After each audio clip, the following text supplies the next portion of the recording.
Good morning, everyone. Welcome to the Regulatory Committee.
We can proceed. Mr. Chairman, I'll just let everybody know that I just recently passed my recertification assignment for making good decisions. It's very good, Maris. It's something that we need probably councillors to do. Unfortunately, mine hasn't been renewed yet. Well, you got till the end of the year. I know, I've got till the end of the year. So thank you. So we'll start off 9.1 with reports. Catherine, and we've also got Michelle Powell, who's new to the role, but not new to us. Michelle has been here on a few occasions. Through you, Mr. Chairman, Catherine's joining us online, as you can probably see, and Michelle's recently taken over formally as the Operations Delivery Manager. So Catherine now reports through to Michelle, and obviously we've got Lucy here as Group Manager as well. Thank you, Lucy. Thank you. Excuse me. Can I just clarify that as a full-time, you're full-time here? Yes, I am a permanent Environment South on staff member. Welcome. Welcome. Yeah, I'm excited. You know I'm excited. Just for everyone's knowledge, Michelle has been in front of the council quite a few times. On one occasion, I think I called you No Name. No name. It was one of the reports. You put your name on the report, wasn't it? So, welcome and thank you. Through you, Chair. So as Bruce mentioned, Catherine is online and Michelle is here to take you through the report, and I'm just window dressing, which is so exciting. I'm just going to step to one side and answer anything. Thank you very much. We're pretty excited to bring this report to you. We will lead the paper through Catherine if you'd like to go over the key activities, and happy to take questions at the end of it. Over to you, Catherine. Oh, thank you. Hopefully you can hear me this time, not the disaster like last SMP, so that's a great start. First up, just looking at the exemption part of the report. So nothing major has changed in that space, but you will see that there is one Kiori rat exemption that has been added in. This is one that was actually granted back in January 2026. However, due to a bit of a filing error in the system, it wasn't pulling through to the reports last month. So that one is issued to Zip, who are part of the Predator-Free Rakiura project. And that just allows them to capture the rats and take them off the island for research purposes. So that one remains live, and otherwise no changes in the exemption space.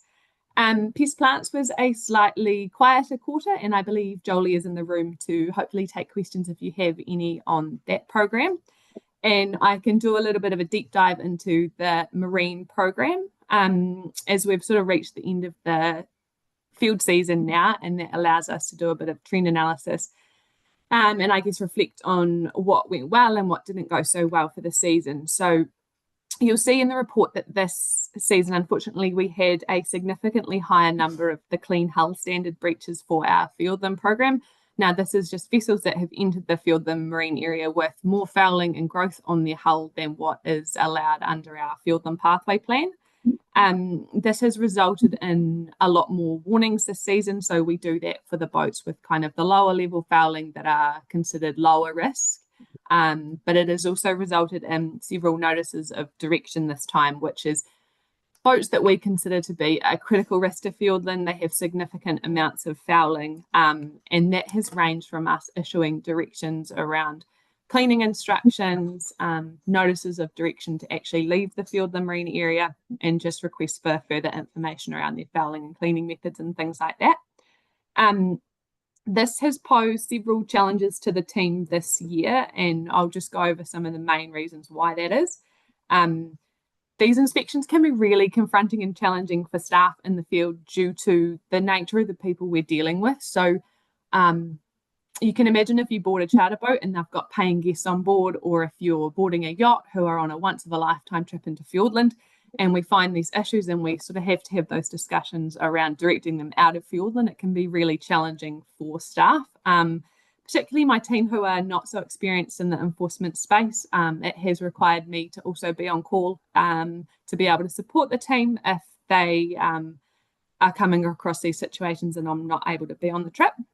It's required a lot more time and expertise in the follow-up actions, and that's just around making sure we have a consistent approach to all of the vessels we deal with, and obviously the enforcement actions that need to be taken.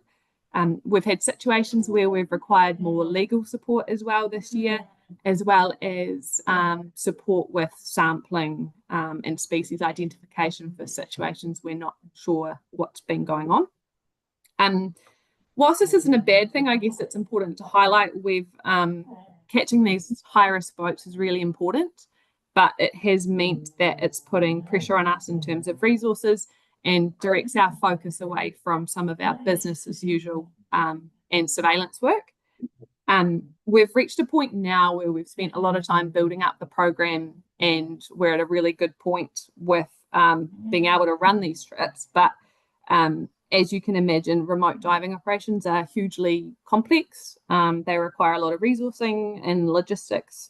And whilst we have some built-in capacity to respond to this sort of thing as it comes up, we did find it really challenging this season to continue our business as usual program whilst doing what we can to follow these up in the best way possible.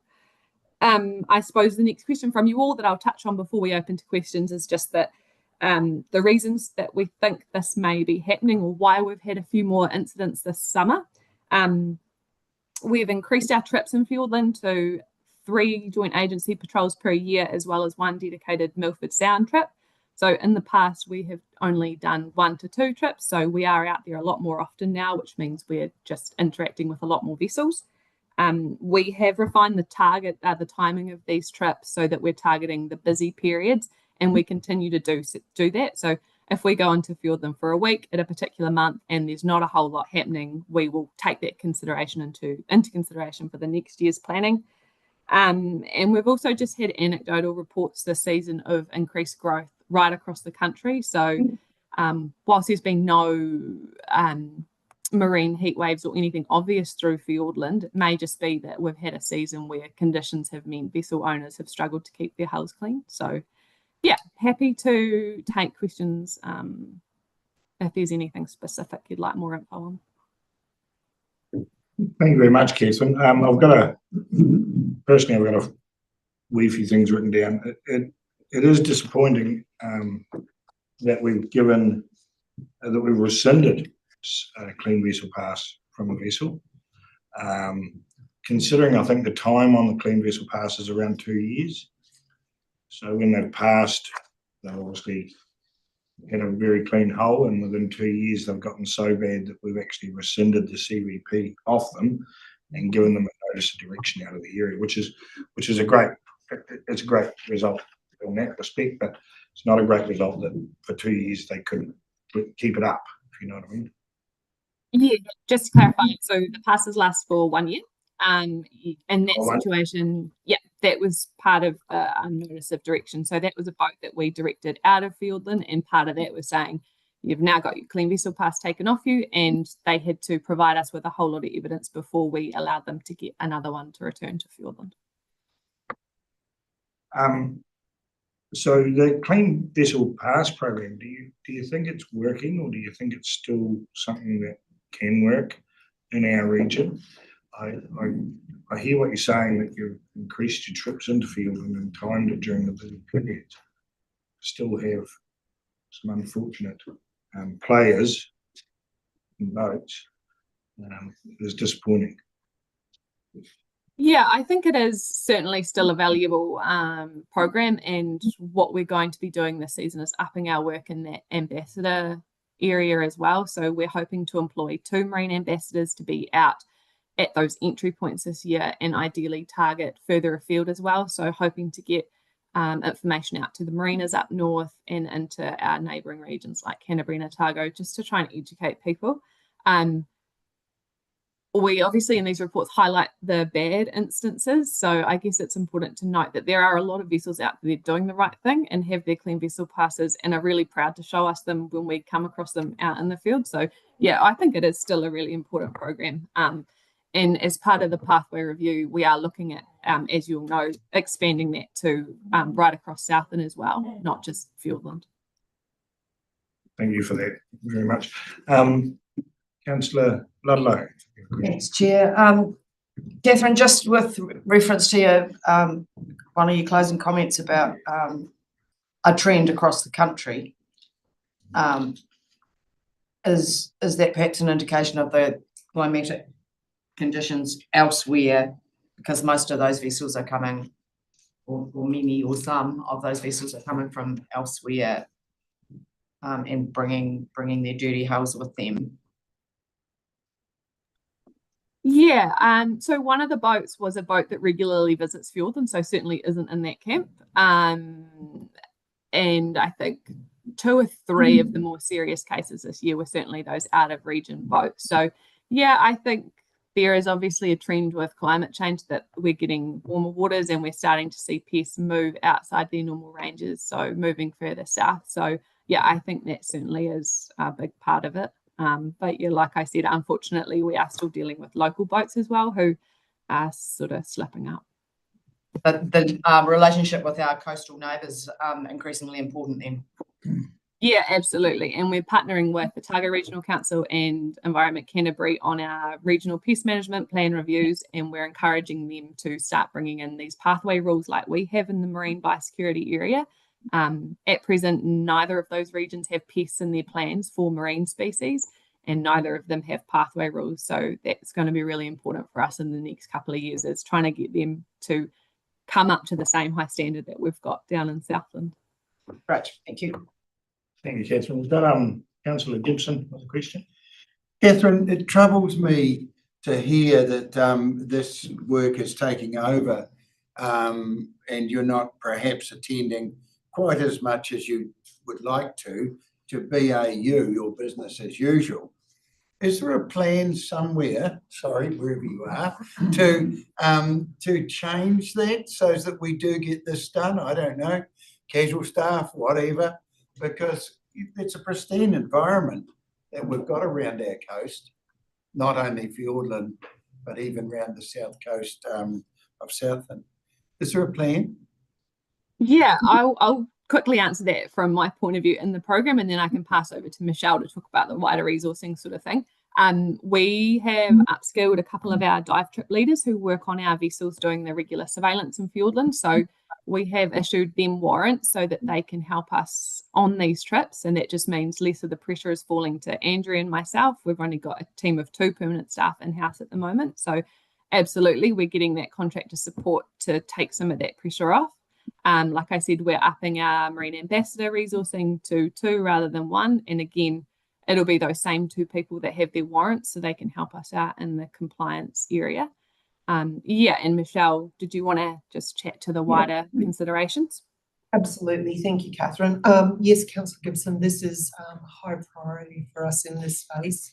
It's critical, the work that we do in this space, and a testament to where it's gotten to over the last 5 years, not only just on the education side of it, but, you know, increasing our sampling to actually find the compliance that we're finding through this report, but also being able to then point our attentions to be able to balance that. We have the opportunity with the LTP coming up, obviously, to ensure that we've got sustainability in the work that we're doing, but we are also having a short-term view over the next 3, certainly with myself, over the next 3 months, coming into this busy period, how we can protect our core function and also keep this level of sustainability across the compliance side of it as well. And Lucy and I are having some early discussions around that, but as Catherine's highlighted, there's only a team of 2 permanent staff, quite a lot of contractors who do amazing work just in our routine inspections, but it's really being able to ensure that we are maintaining this level of presence on the compliance or regulatory side. But as Catherine says, also keeping our partnerships going with our neighbours, because we're actually leading the way around a lot of these pathway initiatives, and that's really something that we need to sort of keep the energy on as well. Yes, thank you. Thank you. Can I just add, Chair, just quickly, there's kind of a multi-layer plan, I would say. So we've got the policy and rule framework that both Michelle and Catherine have referenced in terms of the pathway plan. The partnership piece that Michelle's just mentioned to the other regions is really critical. And then there's the ensuring the operational delivery, which is again to the resourcing point and also the LTP conversation. So I'd kind of articulate them in those 3 layers of work that we're undertaking. Just, can I do something? Does that actually slip back towards our Harbour Masters team too? Catherine can finish what I'll attempt to start. They certainly have a role, but they've also got a specificity in their functions too. So I think, you know, there's only so much that we can lean on them and expand their kind of role. But I believe that's working, Catherine, isn't it? That we Yeah. So we partner really closely with Lyndon and his team, but it does more work in the kind of space of we work together when we're out there rather than them picking up work for us and vice versa. In the past, those team members have, I think, been potentially warranted under the Biosecurity Act to be able to do that first stage for us. But like I said, it does require quite a high level of judgment and expertise when we get these complex cases. So yeah, I think like Michelle said as well, Lyndon's team are really struggling with their own resourcing issues. So we are kind of all facing the same challenges. Welcome, Hayley. I just really wanted to point around the mutual support that the teams provide each other, and that because of the challenges with regards to remoteness and the resourcing levels, they look to collaborate for efficiency where that makes sense but doesn't interrupt the outcomes that the 2 teams have their respective responsibilities for. It's a juggle and they work well together. Thank you, Hayley. Just before the next question, the Marine Ambassador Program is a good thing. I can hope it's a shared service between us and who else was it? Biosecurity New Zealand. So hopefully that's helping as well.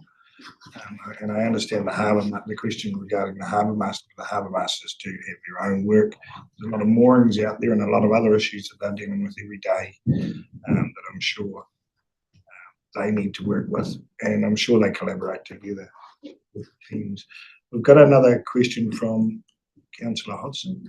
Oh, thanks, Chair, and thanks, Catherine, for the deep dive. My question's kind of been covered by Councillor Gibson's there, to be fair, but I just wanted to observe that on my journey to Environment South, and this morning I was listening to a interview with a marine science professor from the North Island who's been looking at comparing lower resolution, older imagery with new high resolution coastal imagery, and one of the discoveries from that was a general decrease in productivity in many parts of the North Island, and a notable increase in productivity around nearshore and coastal environments in many parts of the South Island. So I guess that speaks to the Lyndall's point in some way as well, that we face an increasing pressure from in this space, and it's incredibly important to protect the pristine and incredible parts of Fiordland. So I certainly put my support behind the program, and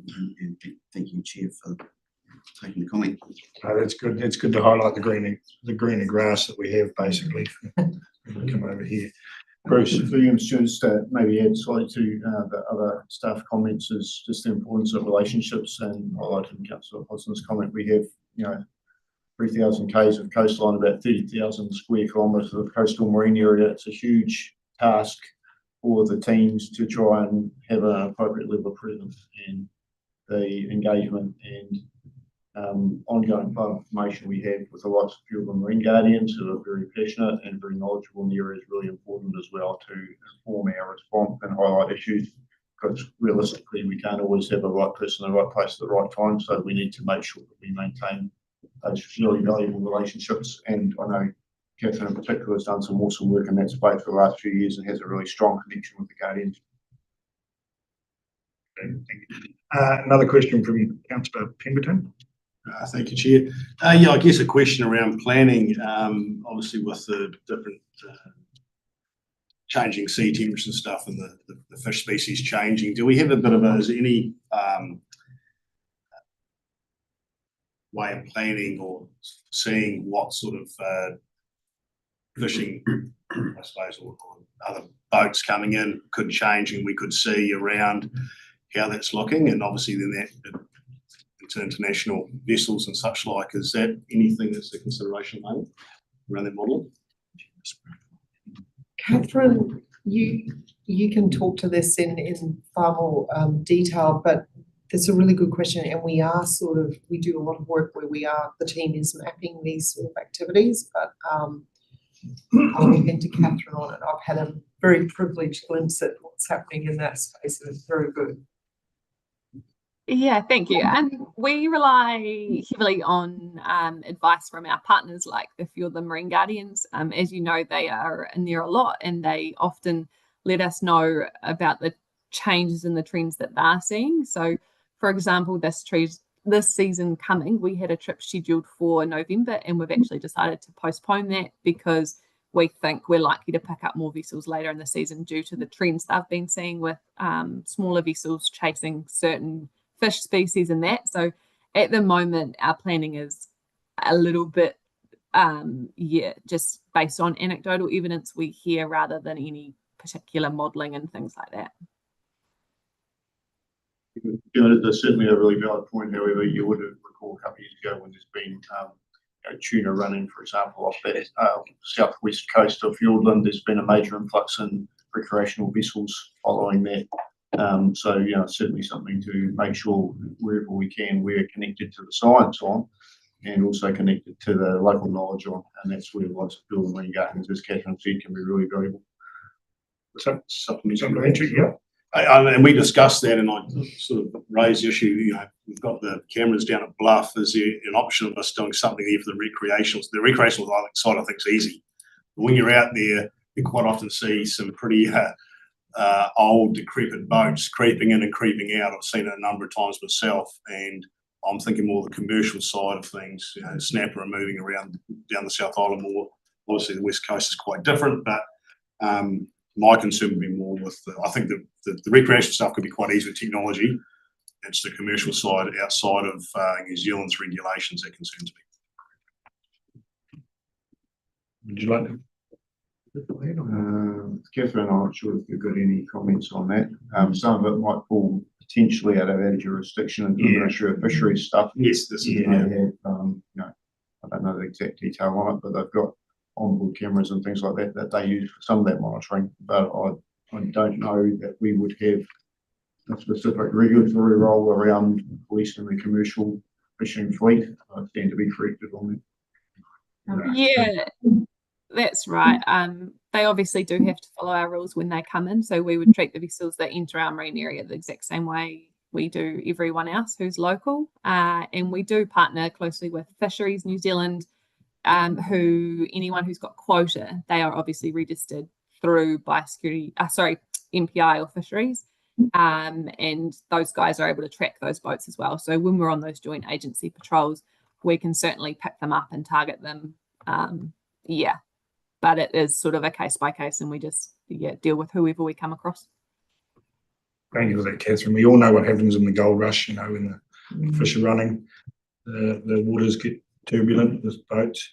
We've got a couple of more questions, Councillor Young and then Councillor Hodson again. Councillor Young. And Thank you, Chair.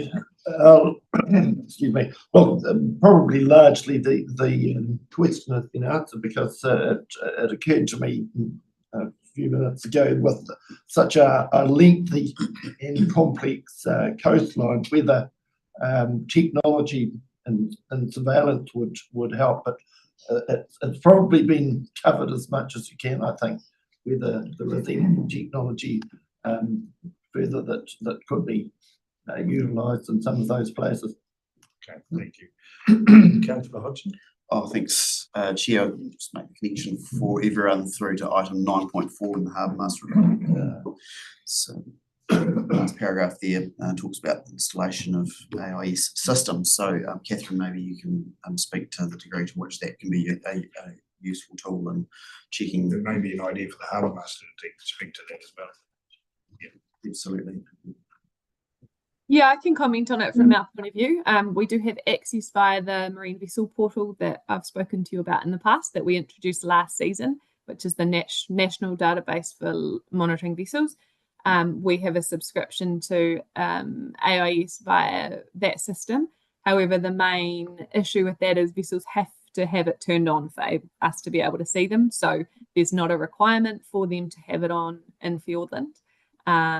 So again, we can only see the boats that are showing, and often it is the usual boats we can see. So the likes of the big charter operators who have nothing to hide, whereas a lot of the visiting boats, they may not have it on. So yeah, we're using that as much as we can, but at the moment there's not a specific requirement under any of our regulations for those boats entering to have it on. Thank you, Catherine. We've got one more question from Chairman McLeod. Just listen here, and I think it's about we had the same discussion with the Harbour Master about funding in regards to really huge area to cover.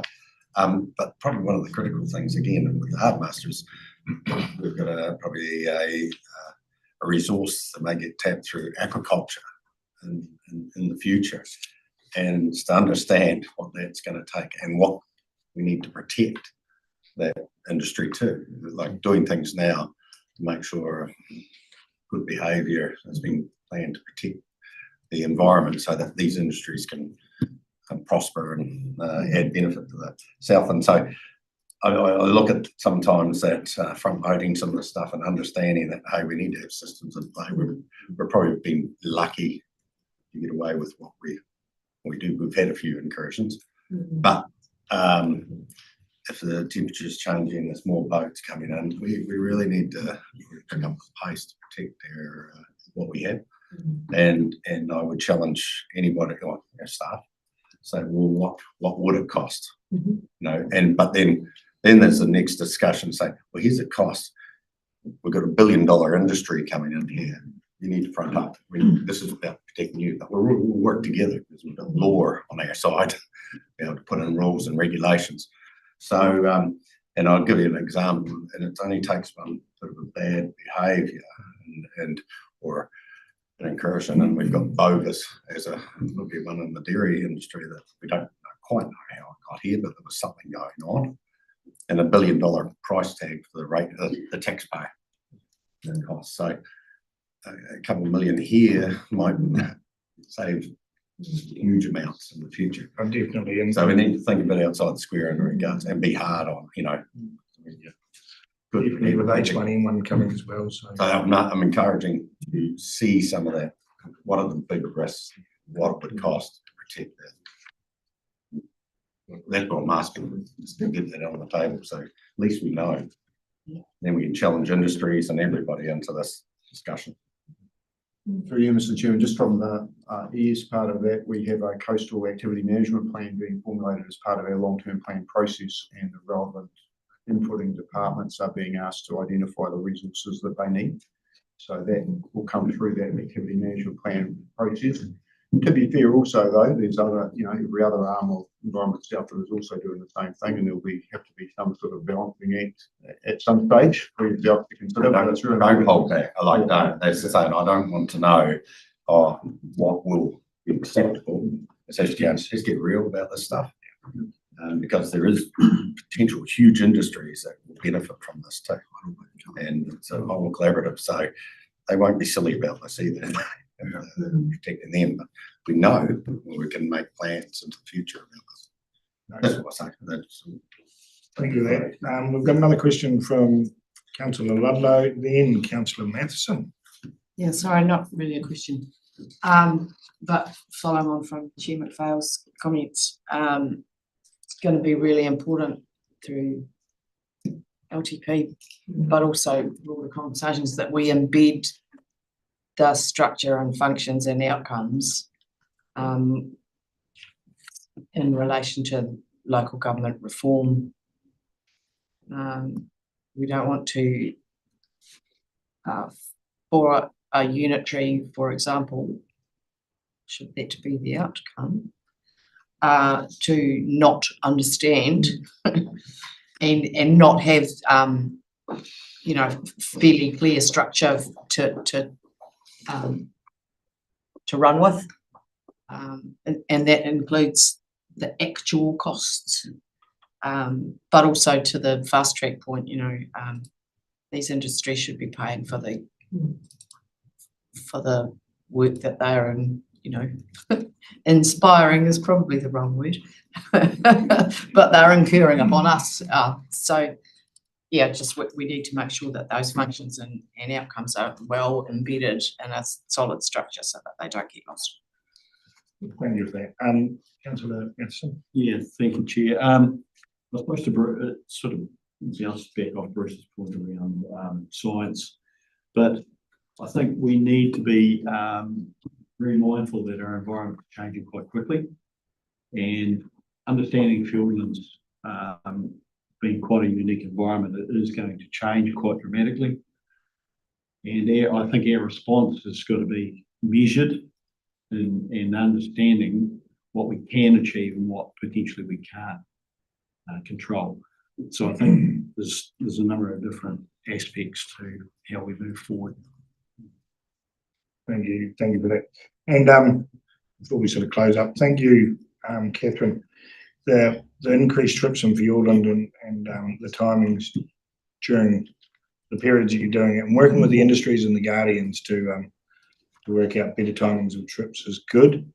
We really appreciate all the hard work and the efforts. Is there any more questions? Oh, thank you, Mr. Just not really a question, but just to support what Councillor Ludlow said and Chairman Jeremy, really important to make good strategic planning in this area. And it's a very important area, so yeah, keep in mind as we go forward. Definitely. Thank you, Norris. Any more questions? Move the report, Chair. Councillor Ludlow move. Second, Councillor Thompson. Thank you very much for the questions, and thank you very much, Catherine, Michelle, Lucy, AE, everyone. Now we'll move on to 9.2. Consent to Vision Report. Macy. Aye. Would you like to vote? Oh, sorry. Aye. That's good. Good that you caught me. All forward. Thank you. Welcome, Lacey. Consent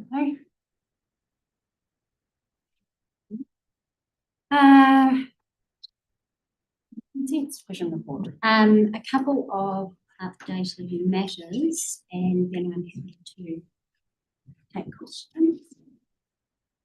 You will see in the report that the Waikaka Gold Mines Limited consent application, the appeal on that application has been resolved without court-assisted mediation, so that was rather efficient, and a consent order has been issued by the court, and the agreed conditions between parties have been updated. The Waituna Lagoon opening consent application appeal, we attended mediation last week, and steps from here are that parties will provide an update to the court at the end of this week about where we've got to, and then we will continue engaging on things like consent conditions and administrative. There are, at the time of writing, roughly around 25 consent applications that are currently being processed externally. That is a higher number than we have usually seen. That is due to the volume of consent applications coming in, but also the volume of work that is being undertaken around consents, particularly to do with getting across transitional consenting, reform, etc., what that will look like coming in the future. Additionally, with that, consents are attending next week a transitional consenting mini group across the Consents Managers Group, which is a national forum, so that we can work as efficiently as possible on the changes that are coming. The report details the number of lagunas that we have received and have been working on.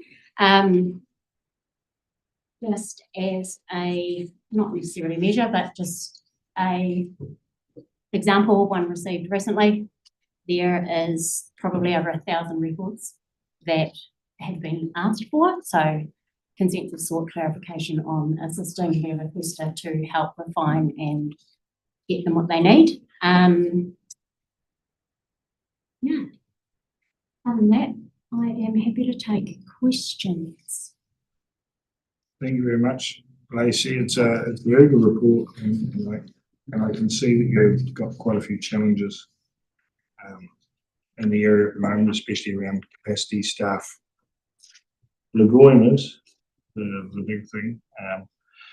Got any questions? I think I've got Councillor Gibson and Councillor Lilla. Go, Councillor Gibson. Two parts of mine, probably completely unrelated. Just interesting in putting, you're saying you got 25 consents out to outside contractors. Do you sort them out and send the easier ones out there and keep the more difficult ones for yourself?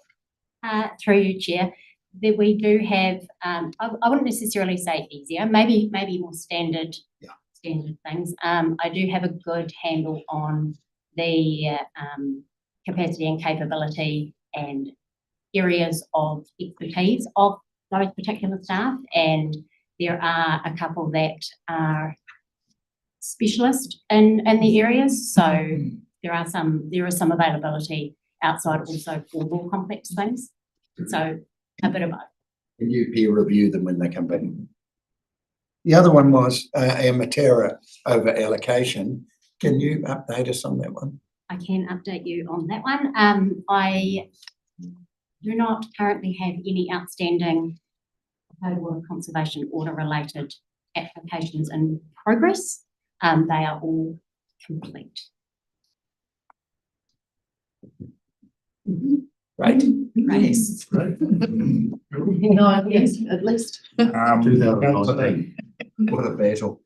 Councillor Ludlow. Thank you. I'm reluctant to say the acronym out loud, but the Lagoima requests really bother me. not because we've got secret information that we don't want to share, but because they are so burdensome on staff.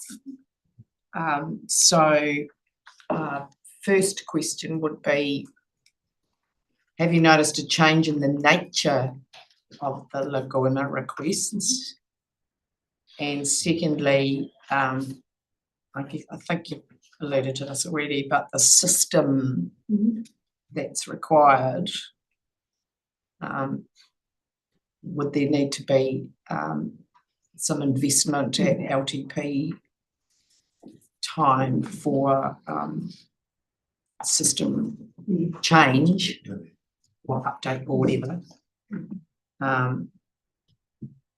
Because obviously this is stuff that's not freely available, because most of our stuff is freely available.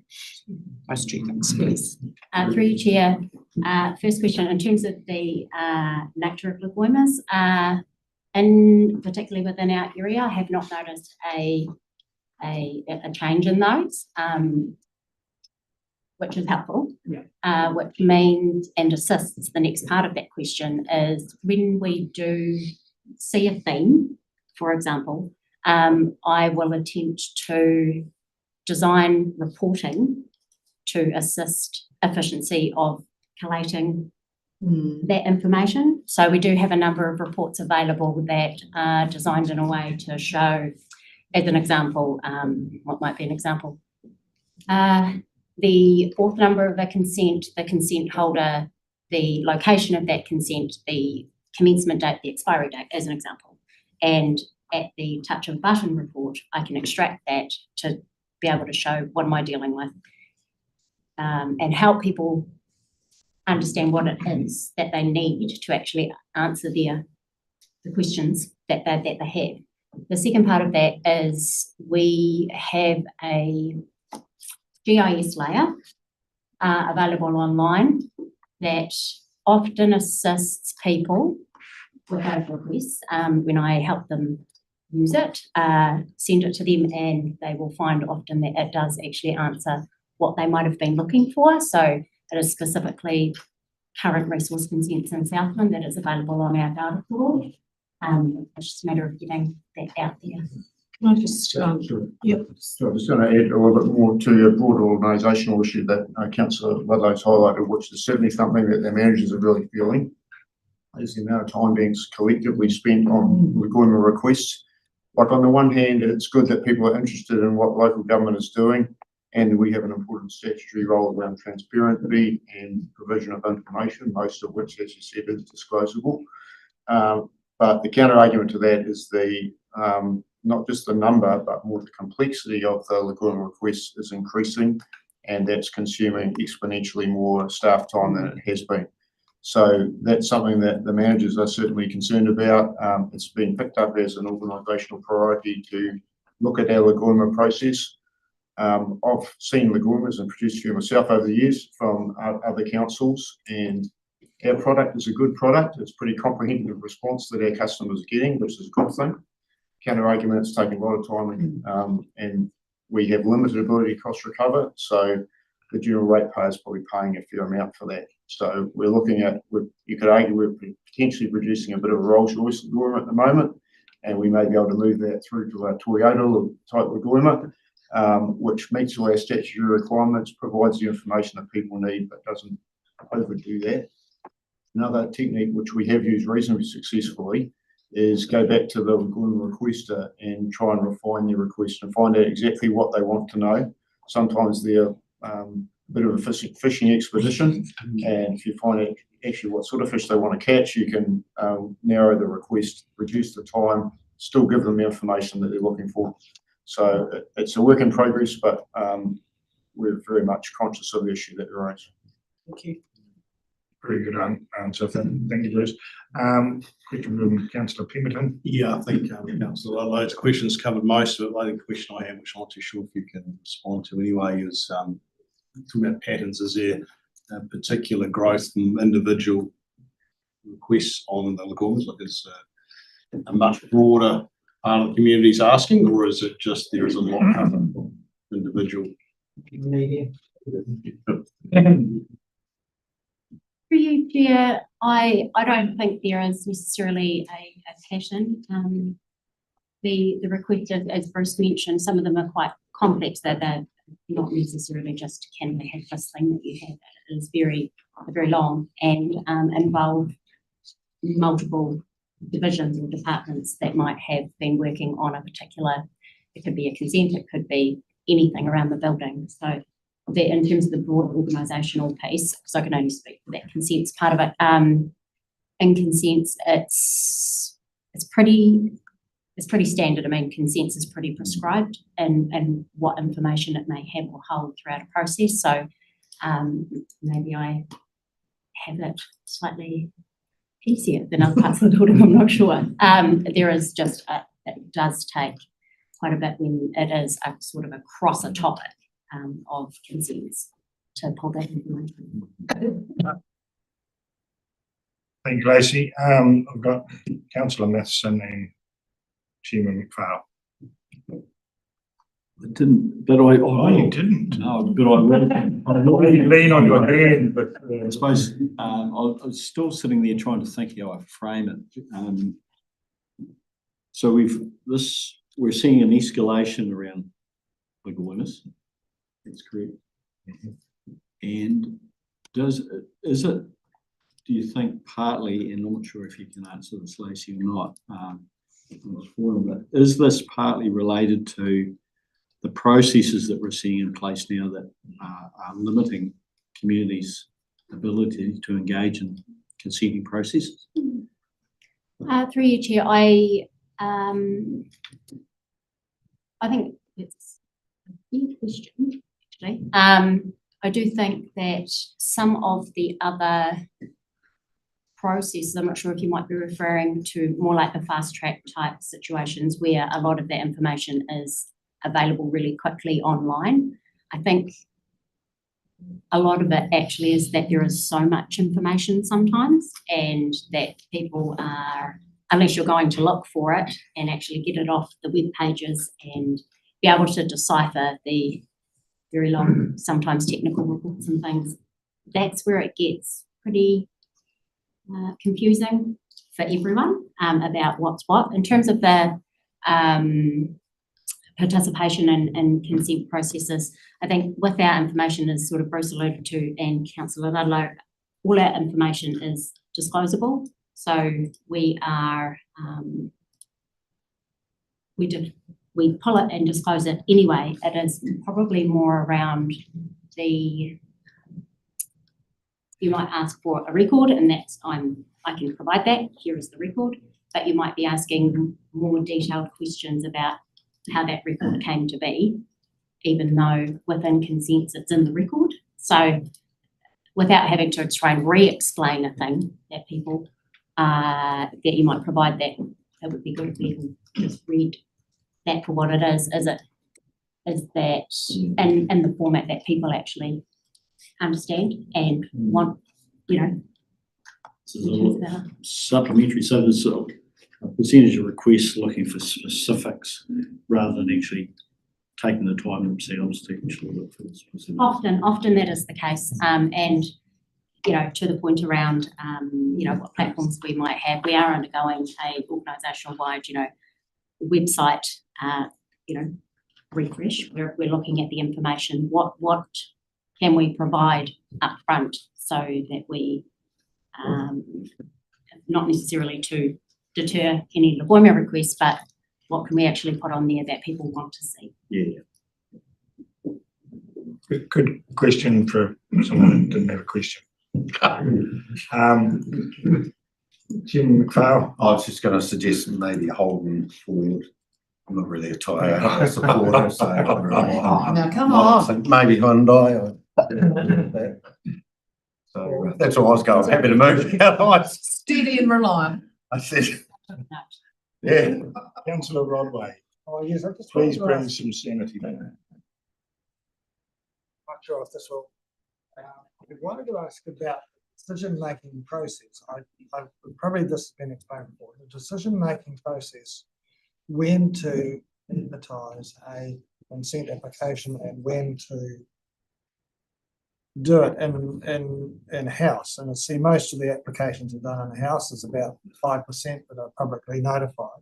This really relates to the data grid application, and there's a lot of concern in the community about that.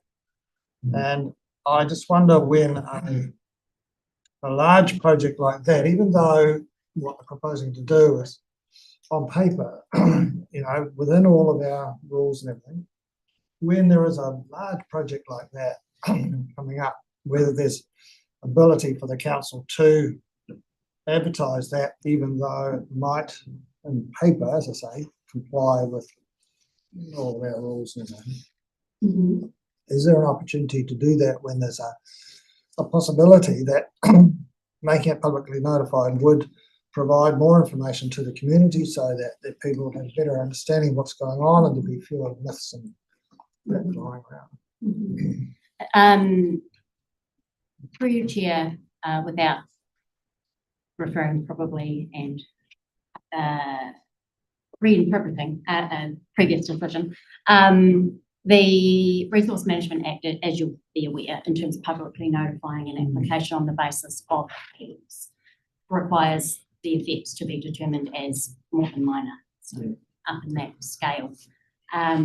That's the threshold for public notification in that regard. The other piece in the Resource Management Act around special circumstances as to why something might be notified. And that's not to do specifically with more than minor environmental effects. There is a whole raft of case law on this particular matter around special circumstances. And special circumstances on this case law is more helps people practitioners understand that something cannot be publicly notified simply on the basis of public interest or what they refer to in the case law judgments as wide opposition. It cannot be the determining factor and the reason solely for public notification. So that piece comes in when we work through a notification report. Also, I think that particularly the data grid application as well, that was Environment Southland's involvement as it's in the report. A lot of the supporting activities to the land use for structure, building, etc. They, as it's in the report, the specific activities don't meet the test for public notification. So that was the reason why that was determined on that basis. In terms of special circumstances, there at the time of making that decision, it discusses that there were no special circumstances. So additional to public interest and wide opposition not being a reason, the other reason is whether something is new or novel also cannot be a determining factor to publicly notify an application. And there's a balance with needing to also, when people apply for consent, doesn't matter what it's for, so not a data centre, just in general, is that we must ensure that people have procedural fairness and things as well throughout the process. So if we were to maybe publish everything online before it was even determined, that might raise some issues with that fairness factor in a legal sense. So you're saying it's not a subjective decision, it's an objective decision based on law and previous cases. Thank you for the question. Thank you for the answer. And that was one thing I sort of thought the applicant has to go through a fair process as well. It's our requirement. Councillor Ludlow. Sorry, yes, just on that, the replacement act then will have what kind of effect on those kind of decisions? So the replacement act, and through you, Chair, will preface that by saying I did attempt to sit down one weekend and read through 900 pages. This is why I'm asking. That's why I haven't. The group that I'm actually working with next week, I will absolutely be finding out more information. My current understanding is that the select committee reports that the notification tests between the two acts are different to now, but they also different than each other, which might also be an interesting future discussion. So between the Planning Act and the Getting easier as they promised. yes. Explain the two thresholds that are close to the two. Don't know if I can remember them, Hayley. Do you remember them? A little bit. Oh. Thank you, Hayley. Yes, one significant, one's more than one, sorry. Yes, so So the planning bill has a more than minor threshold proposed. The natural environment bill has a significant threshold, so a higher threshold of effects that would need to be occurring before notification would be required under that act. So the types of effects are being treated quite differently. So environmental effects that are the purview of the Natural Environment Act, different to the broader effects that are considerations under the planning. in additional to that, to your point, than before, what constitutes a member of the public that can participate in those particular processes under public notification consent application, as an example, or even maybe a limited notification targeted side of things, is also going to be rather prescribed and not as we know it. So it won't be no matter where you live in the world. Yeah. I mean, there's lots to be worked out. Councillors will recall that our submission that was provided at your direction did call out the implementation challenges for ourselves as a consenting authority, or I guess we will be a permitting authority, in working with two pieces of legislation that have differing at times requirements. And that won't just be, we called out not just for a challenge for ourselves, but all resource users within Southland will be facing that integrating challenge as well. Thank you very much for that. It's really heartening that you guys have got the skills and we don't, to a certain extent.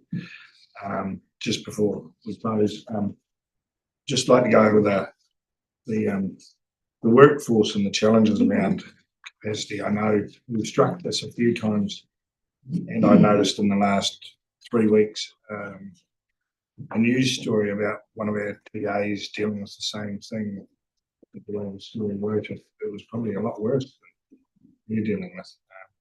So thank you very much for all your efforts in making sure that everything's getting done, that it is moving forward. So, are there any more questions? If not, is there a mover? To receive the report, mover Chairman McNeil, second Gibson. All in favour? Aye. Against? Don't want to be corrected twice. We'll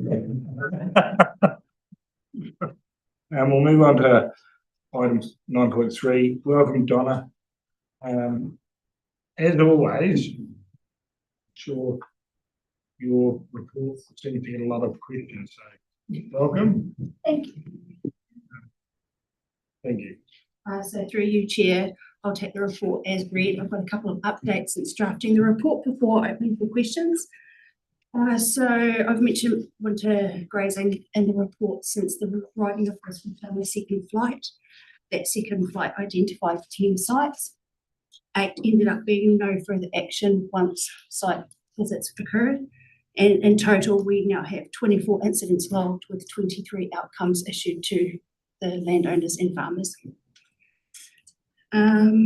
Synthetic nitrogen reporting.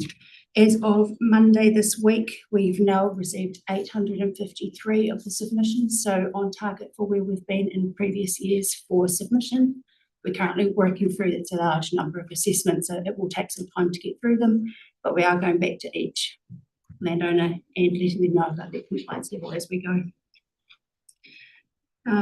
Interestingly, there's been some conversation today about the Goimers, and because I'm a bit of a data fiend, I had a look, and in 2025, my team alone spent 529.75 hours responding to the Goima requests. It was a very high year for my team. We had quite a lot more than an average year. And to date this year, we've done 175.5 hours. So that's back on par with where we've been in previous years. And lastly, at the last meeting, we discussed looking at incidents by industry type. So I've pulled together a bit of a graph for you. I've got an apology. And there it says domestic. That's what we have in the system, which covers odour. Covers odour, domestic chimney incidents and outdoor burning incidents. When I drafted it and I relabeled it, however, when I brought it into this system, I forgot to do the relabel. So I can do that in future, or break those down into those 3 sections if that's something you would like to see. Happy to take any questions. Thank you, Lord Donna. Got one so far. Councillor Rodway. Thank you, Donna. I think I've asked this question before, so I apologise, but regarding intensive winter grazing, I'm monitoring of intensive winter grazing on free draining flatland. Often looks okay.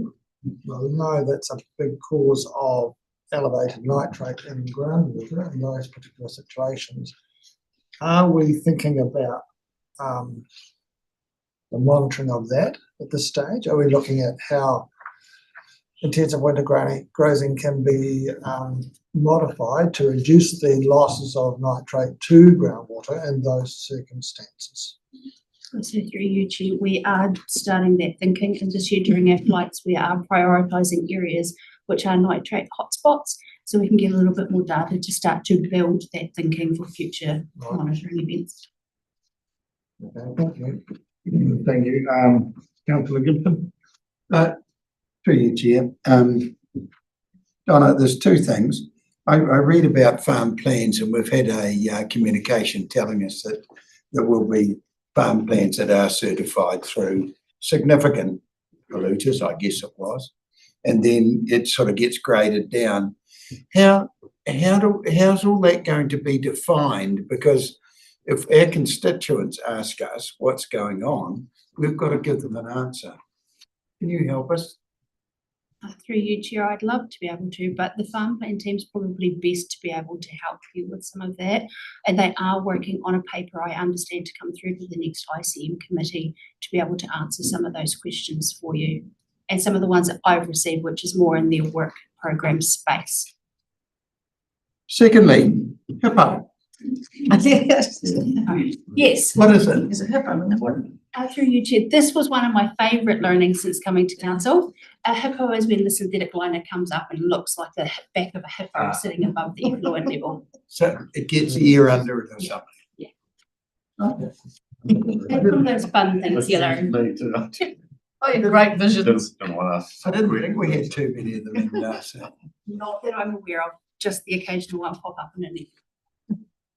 Thank you very much for that description. It was perfect. I might ask a few around about that as well.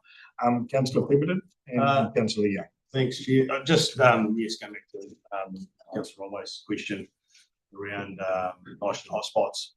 My question is, are we targeting areas that have got high poor nitrates, or will we be, when you're looking at this, or are you targeting areas that the science shows they're contributing to the aquifer?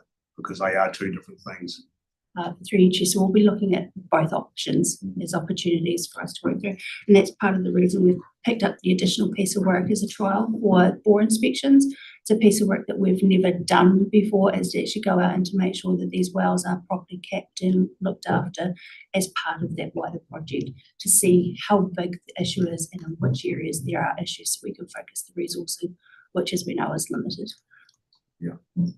Just supplement, just to make sure, I guess, I'm not challenging the science, but just the work we're doing with the developer group of Brisbane is showing us what's contributing, doesn't necessarily have high bore levels.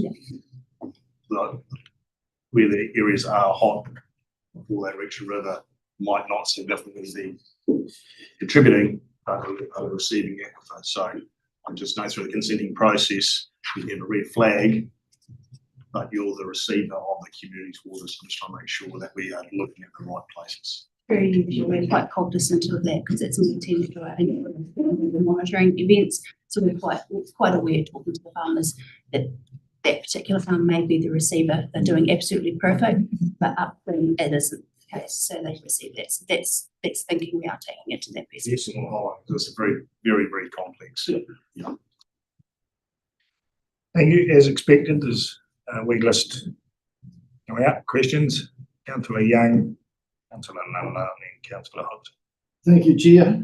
Just looking through this, Donna, the additional work streams, I see you're doing some gravel monitoring for the last 3 years there. Is that gravel extraction complete, or you're looking at gravel build-up?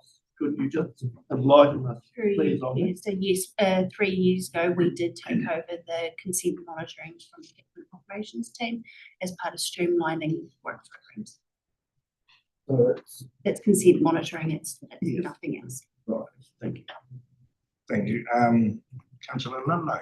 Thank you. On the same topic, I just want to clarify in my mind the asterisked work streams in the bullet point list. They are work streams that you have already absorbed into current funding, and then the ones without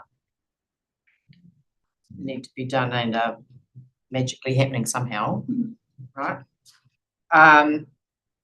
So, and you've identified it on page 23 in the bylaw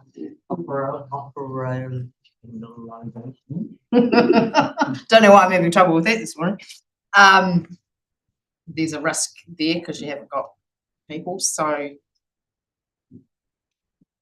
I guess my question is, what mitigations do we need to be thinking about to deal with those risks? Because that's a very real on the ground outcomes kind of a risk that you've identified. So through you, Chair, we're doing a lot of upskilling in the team that we've got by utilising the catchment operations team, where this has been their bread and butter and they know it inside and out.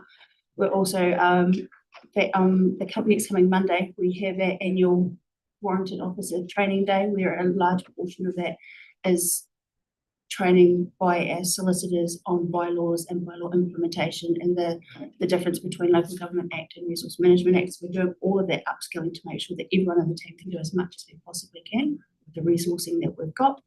The biggest risk that we have is that work is unfunded at the moment. So if I might, there is a piece of work happening around that. Requests for resourcing. And to Bruce's point earlier about there's going to have to be a bit of give and take, it would be helpful in that report then if there was an indication of the giving and the taking, so that we can prioritise, because the pot is not bottomless, as you know. So through you, Chair, we have identified a couple of smaller work programs that can maybe be put on pause or change the rotation. So instead of it being annually, biannually, so we're at that stage where where can we make some gains? Yeah, cool. Thank you. Thank you, Donna. There is a wee bit in the report regarding that, where programs that could be paused or stopped. So it'll be good to discuss that later. Councillor Watson.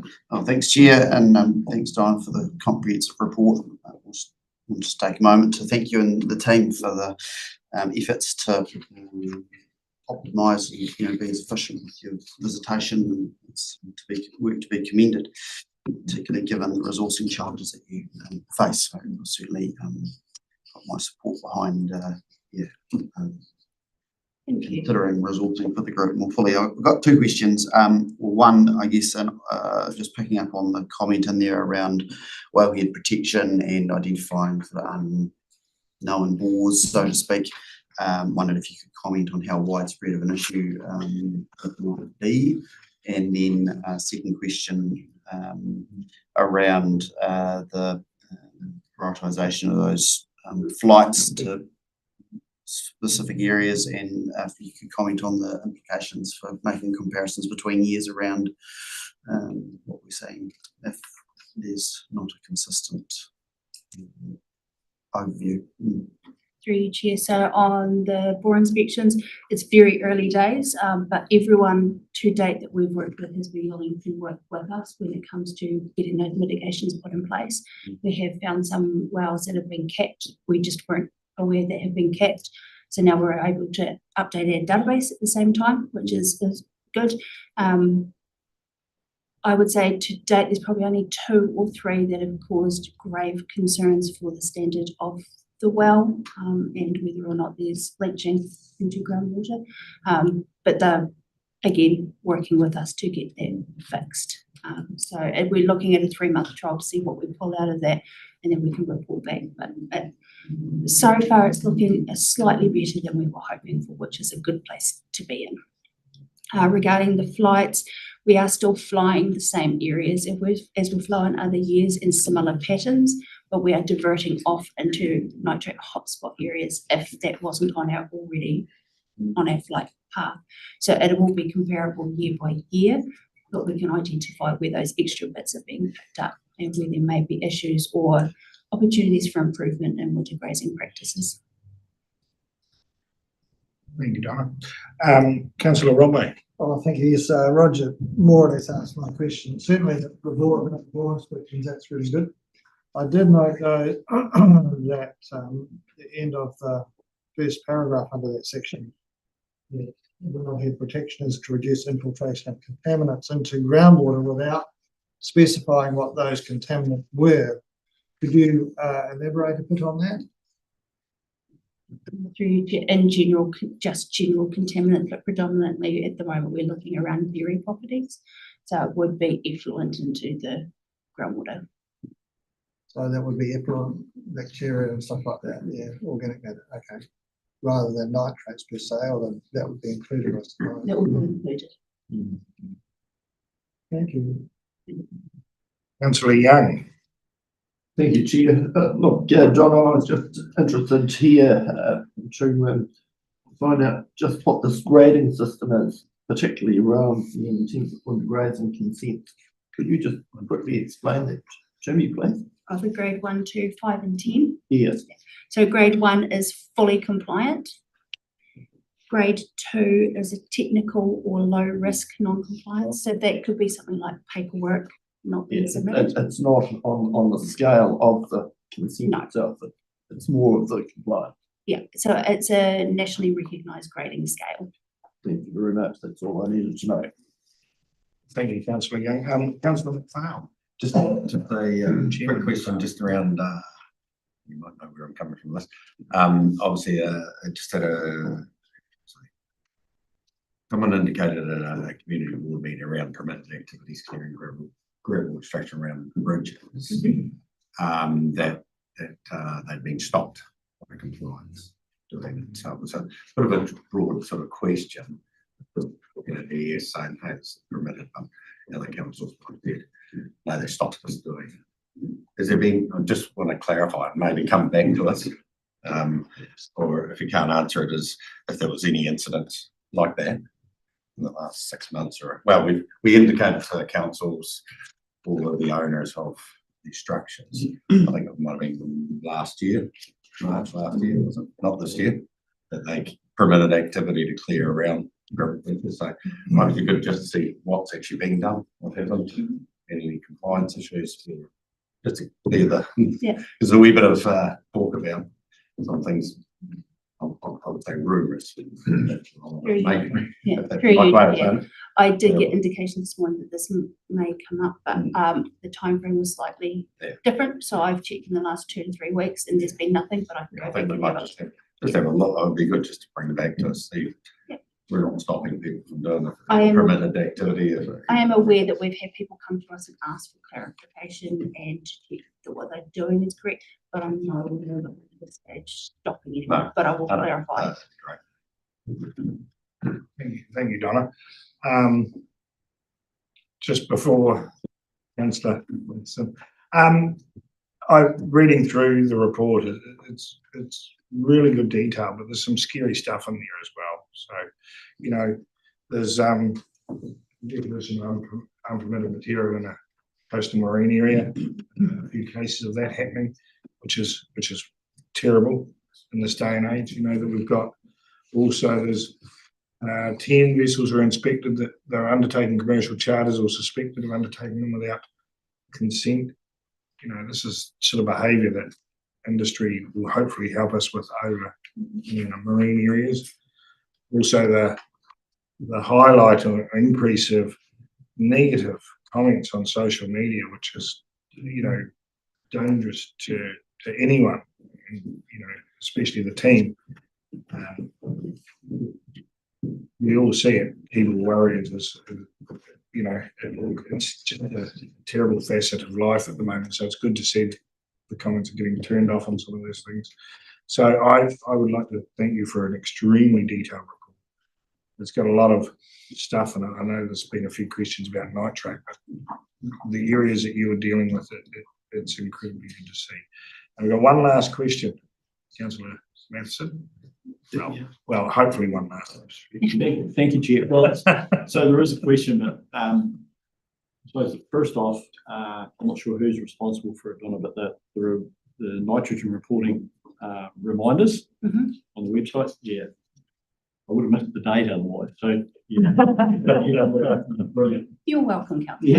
Yeah. So yeah, hey, thank you for that. So, but my question relates to 800 reports filed, nitrogen reports filed. So out of the many have we got many that aren't complying? Through you, Chair, so the ones that have been assessed to date that I've had vision across, there was 4 which were over the 190 kg per hectare per year limit. 3 were just over. We're talking 1 to 2 over.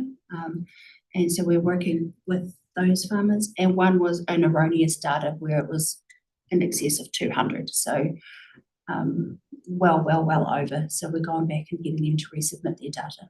Yeah. So I suppose my question relates, are there some that aren't submitting data at all? Is there any? For you, so there will be some. There is always some that we end up having to chase each year, and we do have mechanisms through our fees and charges scheduled to issue non-supply fees if they don't come in, to make sure that we do get that data. So it's as full as possible data set for our science team. Yeah. Okay. Thank you. One quick question from Councillor Gibson. Donna, anybody that's got a black and white cow on their property is limited to 190 kgs of nitrogen. Outside that, anybody can put on as much as they like. Is this something coming to sort of adjust that? Because it's completely out of kilter to have that sort of thing going on when I know, only me knows, that some of our cropping farmers are dropping on 3 to 500 k's and $1. Very UG. So that is feedback that we've provided on the National Environmental Standard. We have provided that, but I'm not aware of a change at this stage. That would be something to lobby for. Yeah, we can take that actually as a question and to our policy team as to whether they're seeing any particular trends or signals from officials of the government with respect to that policy direction, if you like. I would appreciate that because it's got to be an even field. Yeah. Thank you. Just one supplementary comment on Donna's report, very comprehensive report, as I said. Bottom of page 21 is reference to the monitoring enforcement policy review process, which is on our work program for 26-27. And we had a recent workshop with Haley and Phil Moore. You might have seen a cancellation come through for a workshop on the 22nd of August, I think it was, from memory. And I think there's a brief deferral on that with program pending some more clarity around their legislative role, but Hayley's going to elaborate on that. Yes, through you, Chair, just elaborating on Bruce's comment, it's under discussion with our new Chief Executive to get a bit more direction on that. But yes, as Bruce said, noting that we had a very fulsome workshop, and thank you very much for the excellent direction provided and the great kōrero debate around the table. So what Donna and I, supported by our policy team, are doing is that we are looking and sort of synthesising that feedback, and we'll be keeping an eye on, and we do, there are rumours swirling in Wellington that we will see the second reading in the House potentially next week for both bills, and so we will eagerly be keeping an eye on that. We're also working with Te Urika Hika, as there's a lot of work happening in the compliance SIG group on a regional sector guidance. One of the policy platforms that the government has taken through both this reform and also through the local government reform is a desire to see greater consistency within compliance monitoring and enforcement across the regions. I think if you'll recall, at the end of the briefing, I think it might have been at the start of the year, we showed you where we were at with some metrics with respect to other regional councils. We were warm porridge, weren't we, Donna? We weren't hot porridge and we weren't cold porridge. And so, you know, we're kind of middle of the pack with regards to those types of processes and outcomes. But there had been a strong desire for greater consistency. So that's why it's quite important for us to also liaise with our regional council colleagues through the compliance seat too. So more work happening in that space behind the scenes for staff, and we'll be able to update you on timeframes. Thank you. Thank you, Bruce. We'll move to the report. Councillor Robbo move, second, Councillor Gibson. All in favour? Against? Now, thank you for that. Thank you for all the good questions too. Thank you, Donna. We'll move on to 9.4. Bruce, moving your regulatory issues report. Thank you, Mr. Chairman. I'll take the report as read, maybe just give a couple of quick updates and highlight a couple of things.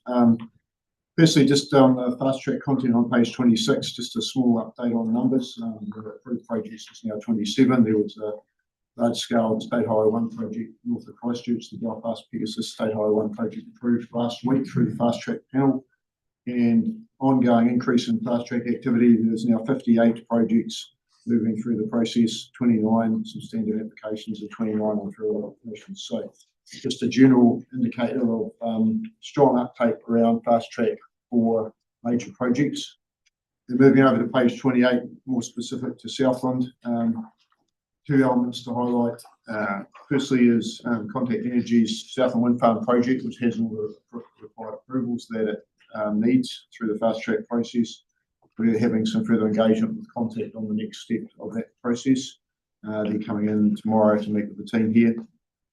Secondly was Ngāi Tahu's Hananui Agriculture Project. ES between various applications has had about 7 years of involvement in this project, and it's now coming to the pointy end where a decision is due from the EPA panel by next Monday. I've been personally quite impressed with the panel that's dealt with that through the EPA at a King's Council and two other very experienced people on the panel. They've been giving a very thorough scrutiny, so that decision will come out on Monday. I expect there'll be quite a bit of interest in that decision. It's the first fast track agriculture decision, so it's going to be interesting to see where that lands. I'll certainly give an update on that as soon as I know what the decision is. Just moving through briefly to a couple of other things, just highlighted the Regulatory Standards Board has been established, and since the enactment of the Regulatory Standards Act, there's been lots of interesting work done, some of which we're involved with or has relevance to our work and some of which doesn't. But they have a good newsletter. It's worth keeping an eye on that website, and their latest focus area is seeking to create a more enabling regime for the rollout of solar installations on domestic dwellings. So there's a whole raft of work they're doing, and we're certainly keeping an eye on that work.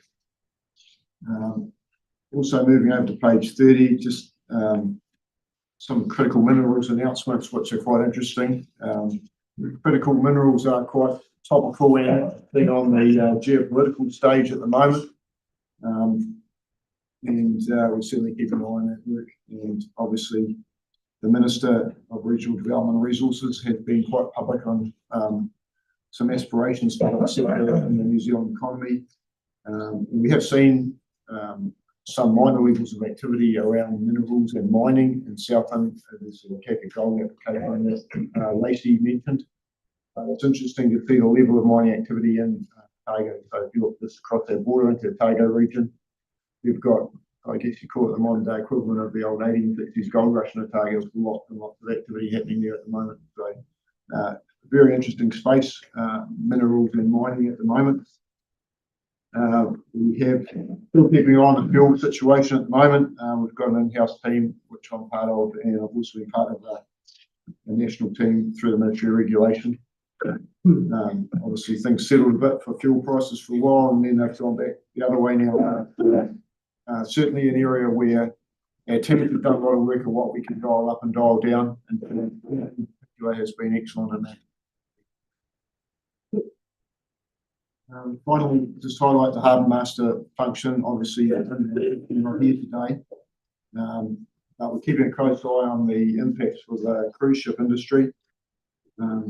And we've also strong ongoing focus on practically raising awareness around water safety. So the team is organising their work program for the 26-27 season and summer. Thank you, Mr. Chair. Thank you, Bruce. Also noting the links that you put in place, it was quite good to look on a few things. And the new ministry, MSIR, the super ministry, the Ministry of Cities, Environment, Regions and Transport. Interesting future there.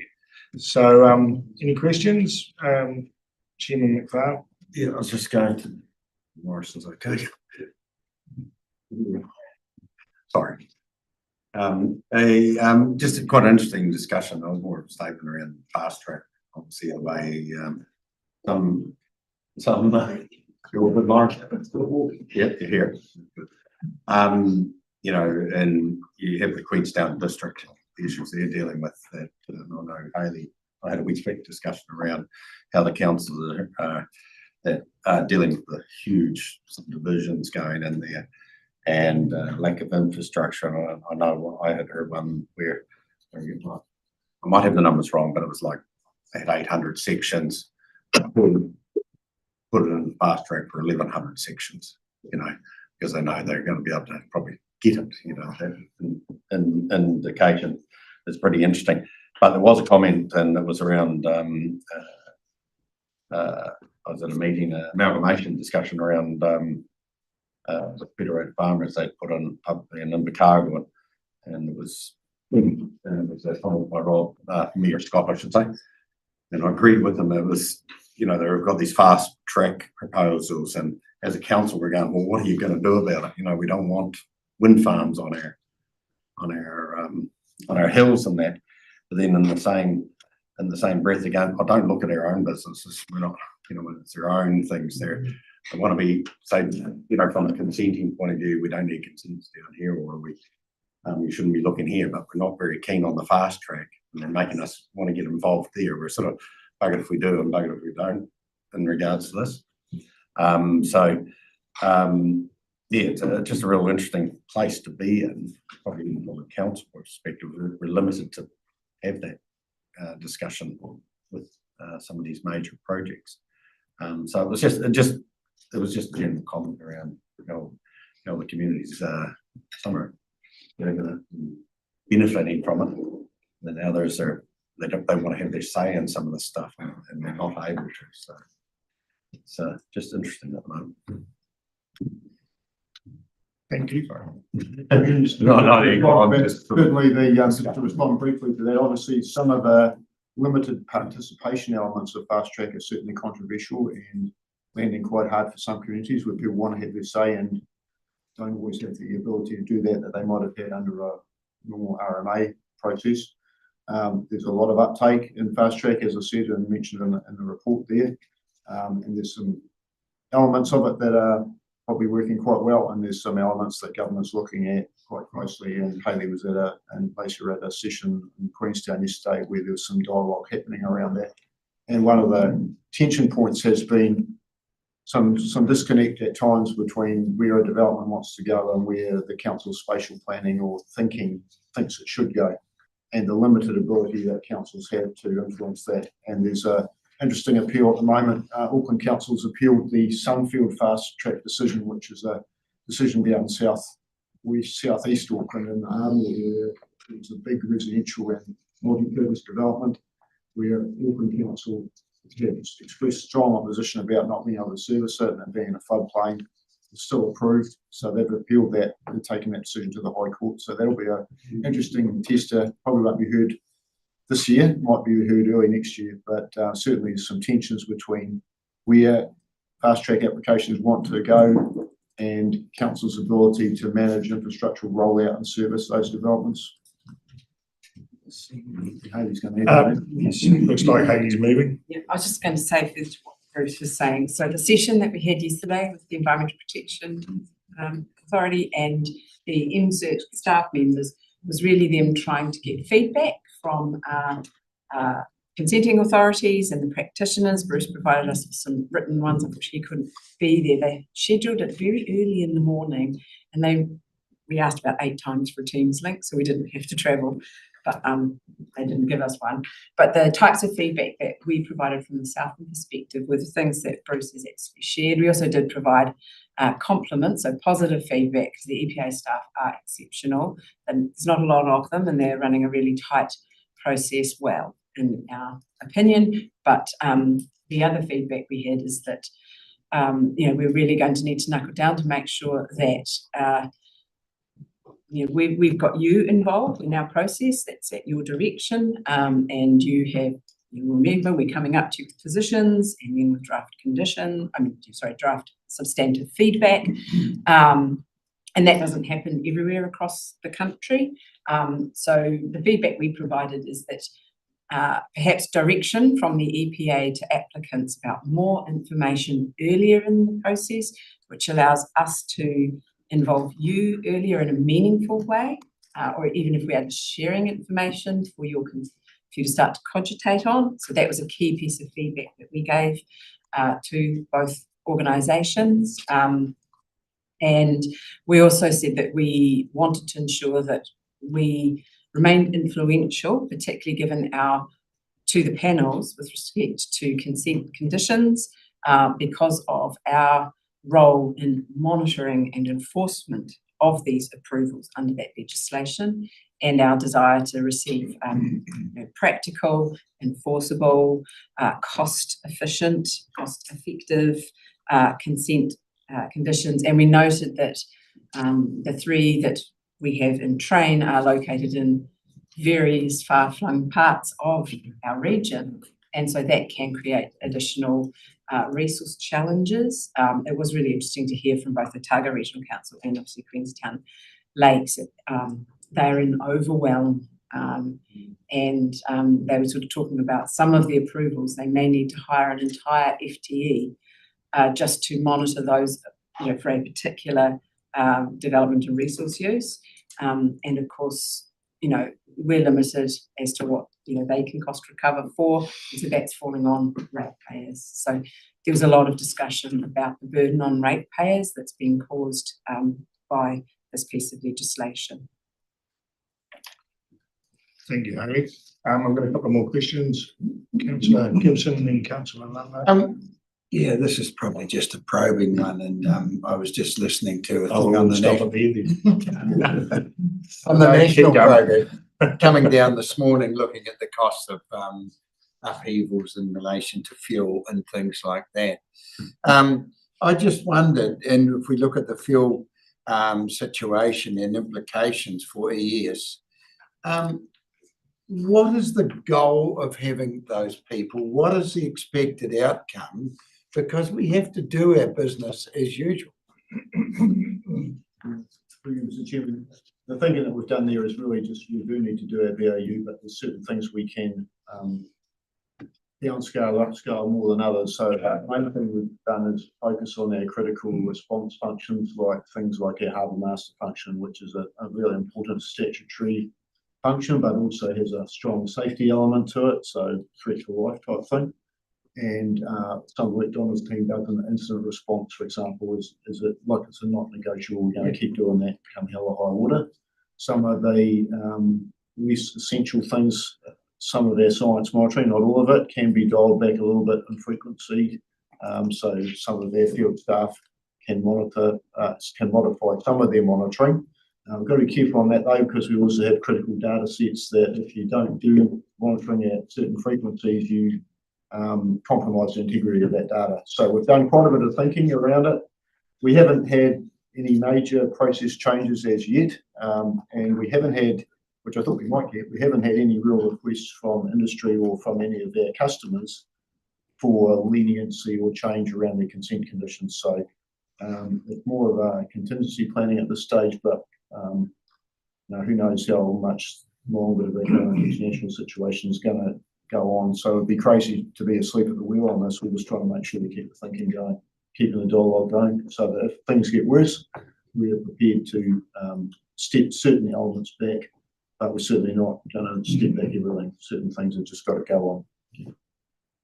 And the second one, and I guess Hayley's going to come forward on this one, our harbour master, he's a very important position in our business.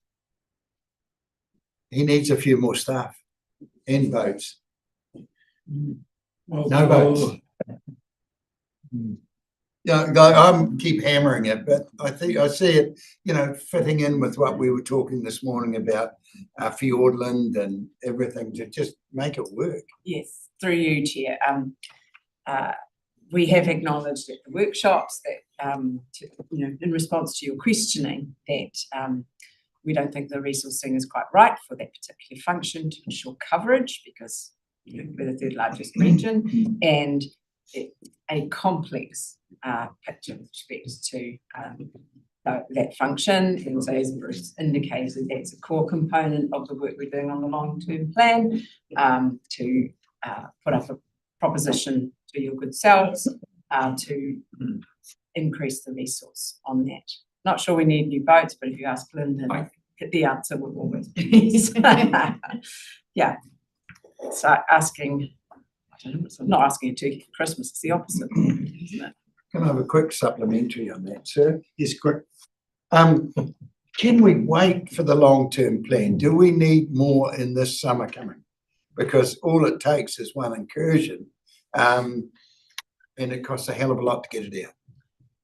Through you, Chair, I can have that conversation with our new Chief Executive and our GM Corporate Services as to whether that is possible. Thank you. Needed in this instance. Yes. Secondly, possible. Thank you, Helen. Councillor Lunno. Yeah, just quickly, just wanted to encourage my colleagues, if they haven't already, to follow the link provided under the water quality and nitrate heading for the our Freshwater 2026 project report. Interesting, just at surface level, the key findings were groundwater contributes around 80% of flow in many rivers. Nutrients from land use remain the largest controllable pressure on freshwater. Oh, surprise. And phosphorus trends are improving in many rivers while nitrogen trends are mixed. But I think I would encourage colleagues to read the rest of the report. It's very interesting. Thank you.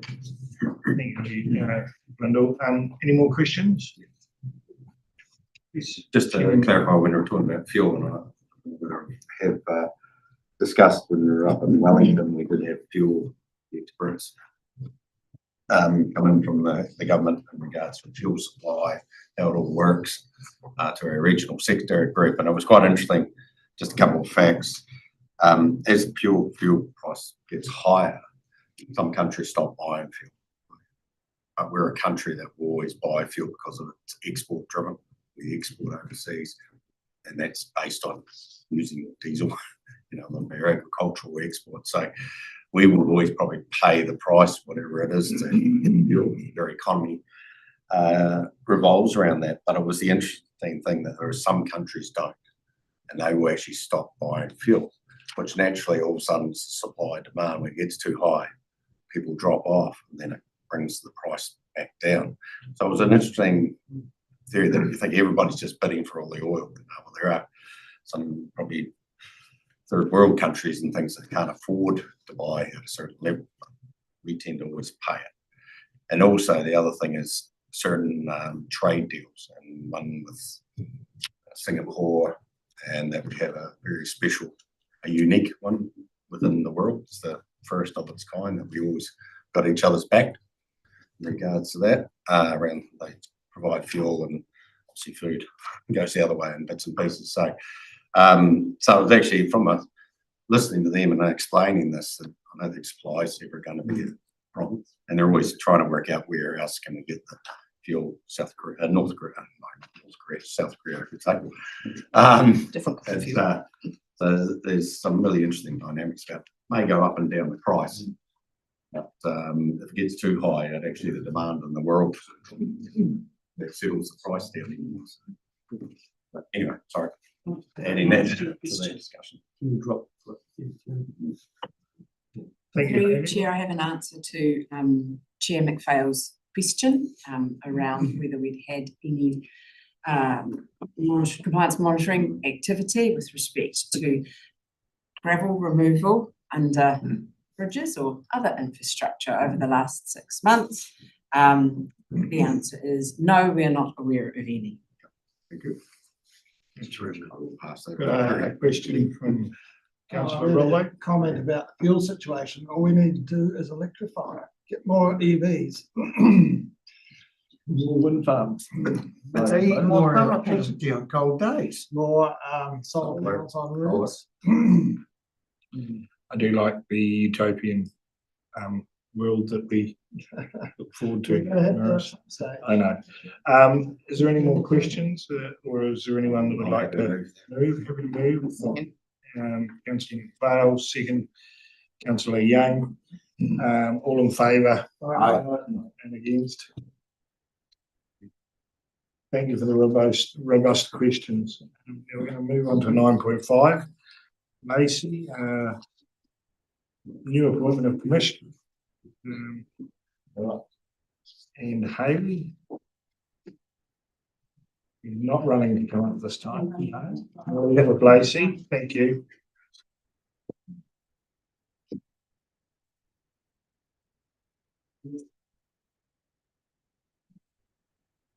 Really, I'm coming up to keep Lacey warm. It's quite cold in here. Yes. You're shivering. Yes. Is it? That's all right. It's too much power. Yeah, we've got it later. Because you're a tough farmer, Councillor Gibson. Sorry? You're a tough farmer. No, Stand no, I've got it. with us. No, I better not say that. I've just got a cover layer. Thank you, Lacey. Thank you. Can you go ahead? So the purpose of this report is to appoint a commissioner and decision maker, same but different, depending on the process, whichever you call it. 3 different applications. 2 of the applications are commercial surface water activity related applications. Might see that one in there is from 2021, and that is one that you guys have asked me about before, that we are moving this through, encouraging people to move things through now with the new mechanism in the amended RMA at the end of last year about keeping applications inside of council and council being able to really follow up about that. So there is 2 of those, and both of those applications were limited notified and have submitted. At this stage, we are looking to, when we move the application to the next phase, which is likely going to be a hearing, because there is outstanding submissions to be heard. That is likely to occur in October, and I have liaised with Sharon McGarry as to her availability, and she is the person who would recommend be appointed to those. In an attempt to be efficient, I would be planning to do all of that at one time for those parties. The other application is from Data Grid New Zealand Limited Partnership, and this application is in our system. It is currently on hold for further information, so no determination as to notification has yet been made. The purpose of the report is to appoint a decision maker, to make that determination on notification, and the overall decision once that stage comes. The application is for land use. The application is for land use consents as a result of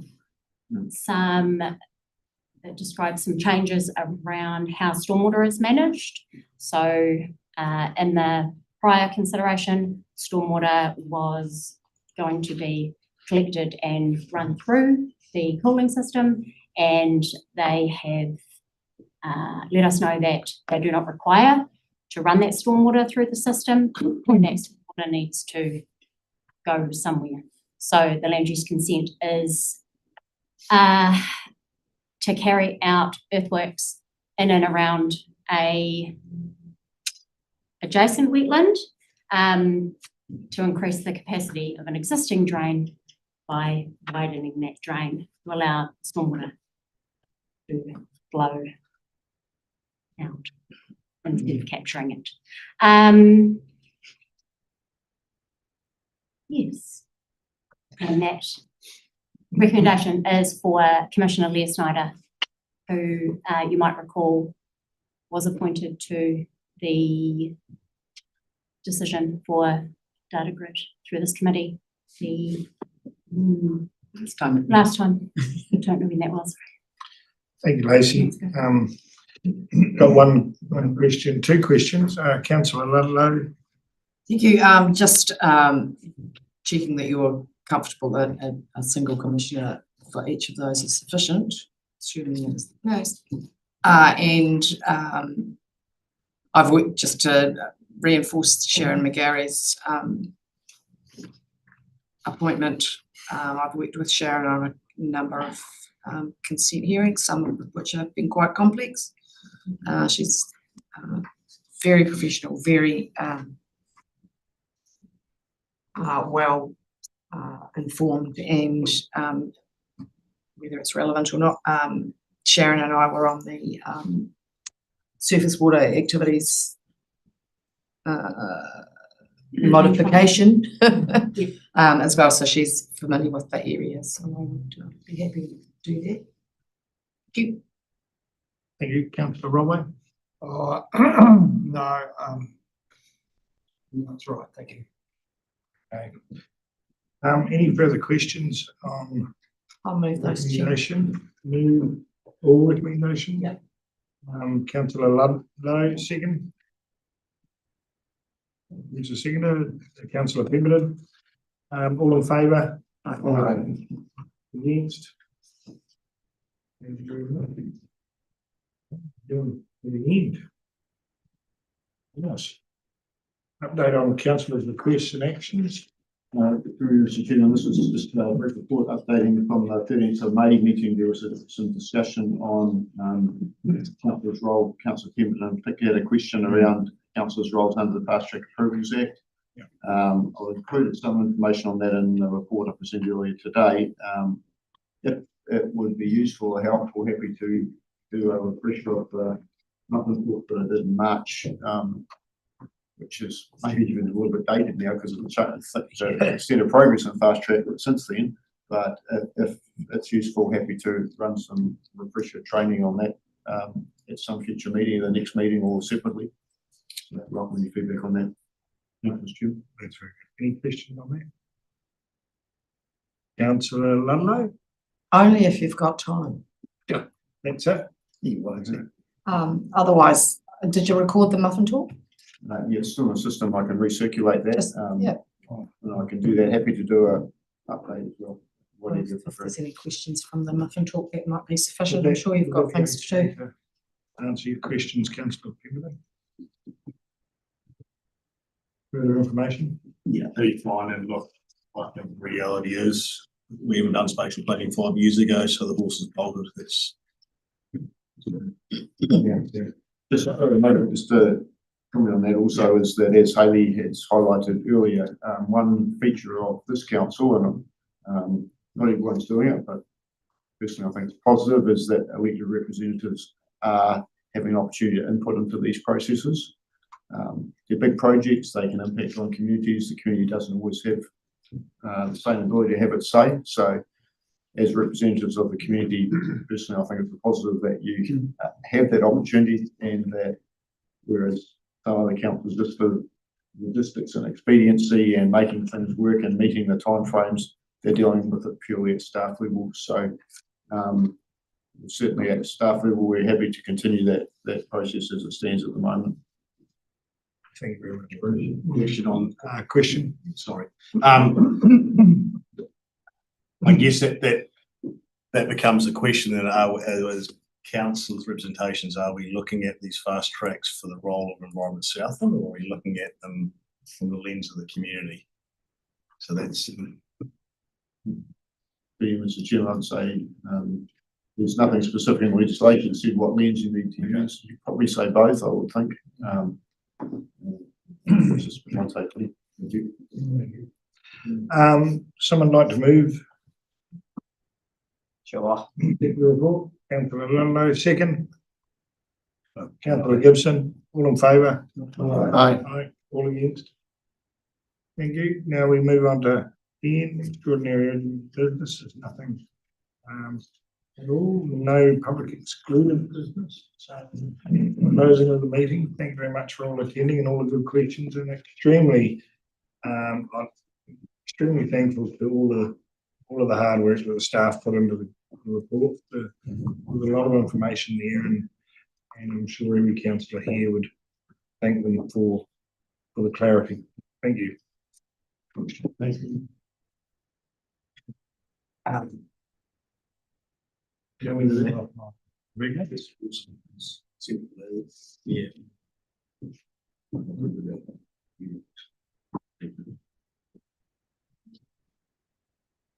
You finished.